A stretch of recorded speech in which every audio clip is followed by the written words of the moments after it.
Hey guys, my name is Michael, and today we are discussing about personal finance. So, while I am improving my credit, and hopefully by the end of this year, we will definitely be approaching a 700 score for my Vantage, I want my FICO to definitely be 600, possibly even 650 solid. So that means next year I will stand a chance of possibly getting a mortgage, but if not, maybe 2 years from now, and then I'll be able to rent out, because again, it doesn't make sense to be paying $1,300 for an apartment when, with mortgages, taxes, insurance, everything combined, there's plenty nicer places for, or even around this area, for $100, $200 less, and it's yours. You get to control it. But anyways, guys, so I am improving that.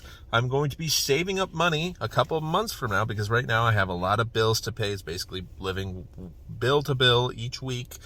We have to pay for lawyers. We have to pay for a lot of stuff. You know, we moved into an apartment. I'm supporting 2 people right now in my salary.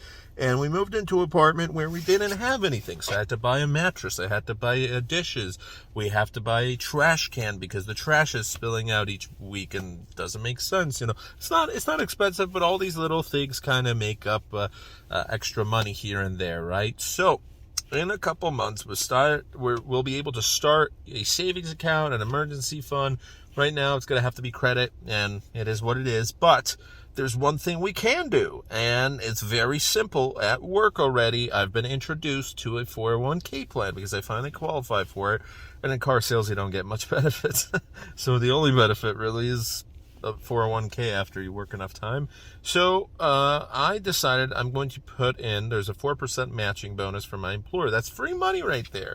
If you have no idea what this is, I encourage you to look up Roth IRAs and 401ks. I was offered the choice between both of them, and the difference in just layman's terms is either you pay taxes up front and then you're able to withdraw tax free, or you input all your money without paying the taxes, but later on you'll have to pay the taxes. And it all depends on where you plan to be. Not now, not in 5 years, 10 years, but if you're young like me, in 20, 30, 40, 50 years. Because if your salary is going to continue to grow, and then depending on your financial situation, it might make sense to go into one thing and not the other, and both, and it really depends. So every financial situation is different. But for right now, I've decided that a 401k is going to be the best. So all my money will be basically taken out, and unlike a Roth IRA, I will pay taxes after withdrawal. Now, of course, there will be penalties if I take it out, but this is a retirement account, so I'm not caring about that.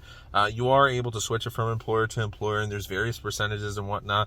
And you could either choose, at least with my company, that you have BlackRock, and there's a whole portfolio of what they can invest in, or you can choose something by yourself. And I've decided, out of the options they gave me, with a 4% matching bonus, at first I wanted to put 10% in because I was like, oh, retirement. But now I think I'm just going to do 5% because I kind of need money right now. In the future, that might change. I asked other people what they were putting in. 5% seems to be average. So right now, with a 4% matching bonus, I'm going to go into the Vanguard. Out of all the options, Vanguard just seems to have the best returns.